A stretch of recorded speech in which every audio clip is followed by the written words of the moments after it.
What's up, YouTube? This is Too Raw for TV. Evan Mobley scored 34 points last night as the Cavaliers beat the shorthanded Mavericks 134-122, running their win streak to 9 games and their overall record to 30-4 on the year. As I said before, Evan Mobley had 34 points and 10 rebounds as the Cavaliers ran their winning streak to 9 games by beating the shorthanded Dallas Mavericks 134-122.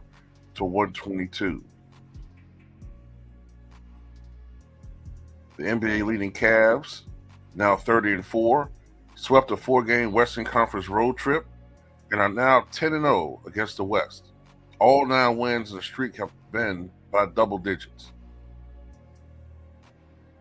Of course, the Mavericks shorthanded were without all-star guards Luka Doncic and Kyrie Irving. Irving missed the game due to illness, and Luka Doncic has been sidelined since suffering a calf strain during the Christmas Day game versus the Timberwolves.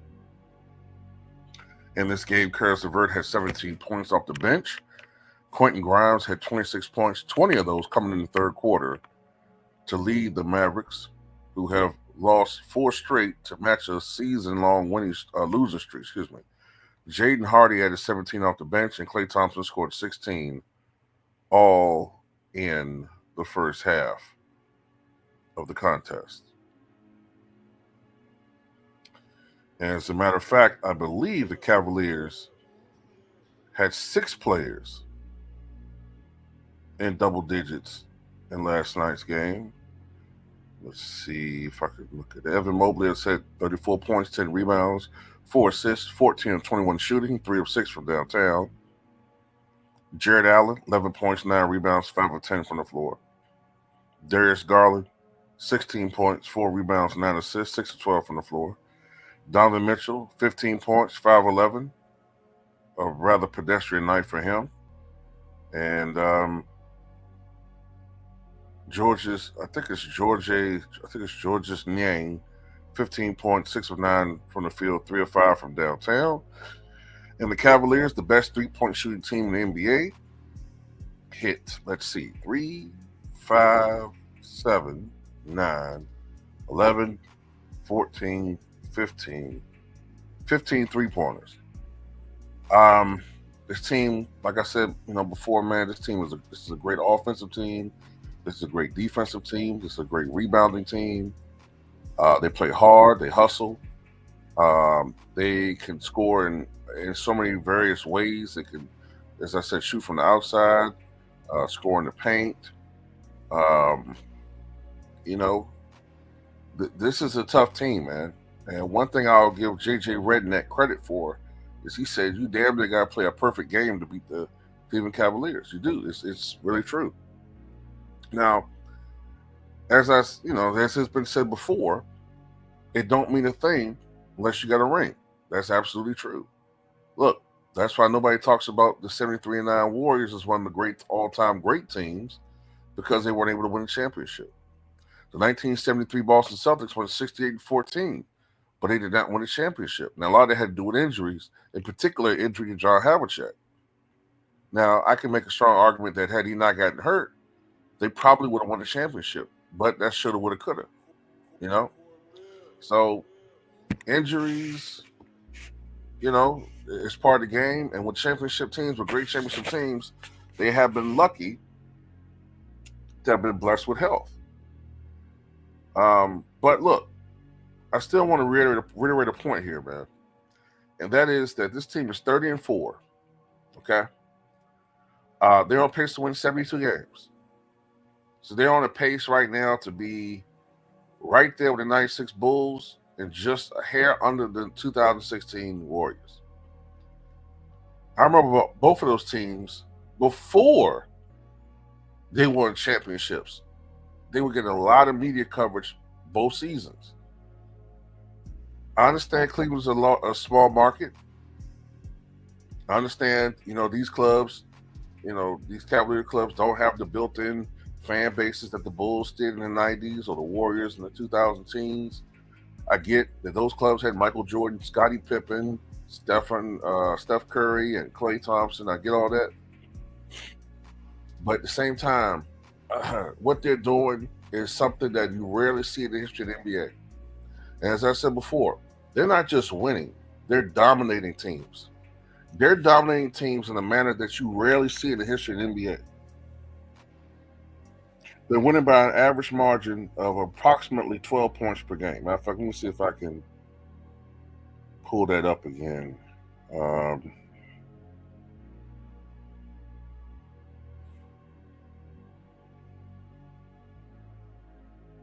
So right now, they're averaging 122.7 points per night, second out of 30 teams, and giving up 110.8. So they're winning by a margin of approximately, what is that? Almost 112 points a night. Just about 112 points. Excuse me. By a margin of 12 points a night. That's right up there with the all-time great teams. Matter of fact, that margin is greater than some of the all-time great teams. Like, I think the only clubs to exceed that off the top of my head I can think of are the 96 Bulls, the 72 Lakers. That's right up there with the 2016 Warriors, although they ultimately failed to win a championship. That's a better winning margin for the season, if they can continue that, than teams like the 83 Sixers, the 86 Celtics, the 89 Pistons, the 87 Lakers. I think that's possibly even more than the 67 76ers. Like, that's the dominance this team is showing. And that's why it baffles me as a historian of the NBA how this team is not getting that type of shine. Now, I get it.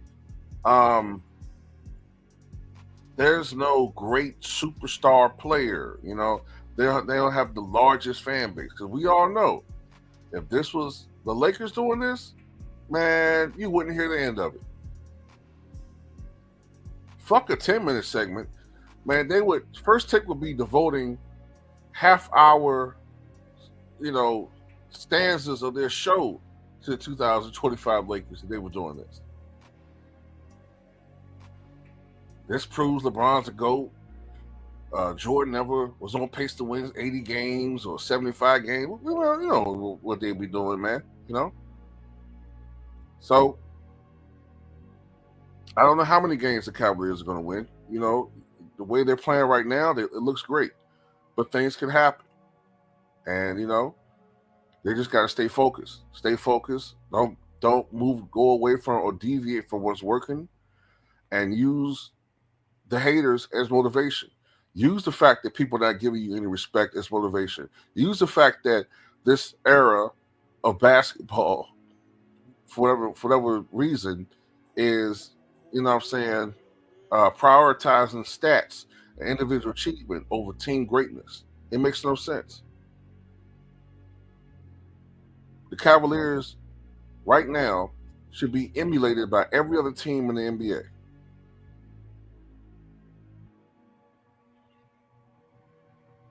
You know what I'm saying?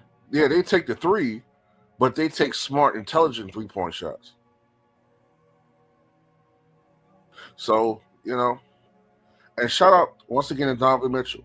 Donovan Mitchell is a guy that had a reputation for being a ball hawk, a guy who had a reputation for, he could score, but he had a reputation for being a guy that was only good at playing hero ball. And, once his shot was falling, then he'd be effective. But if not, he was useless out there. That was pretty much the perception that people had. Like, he wasn't a winning type player.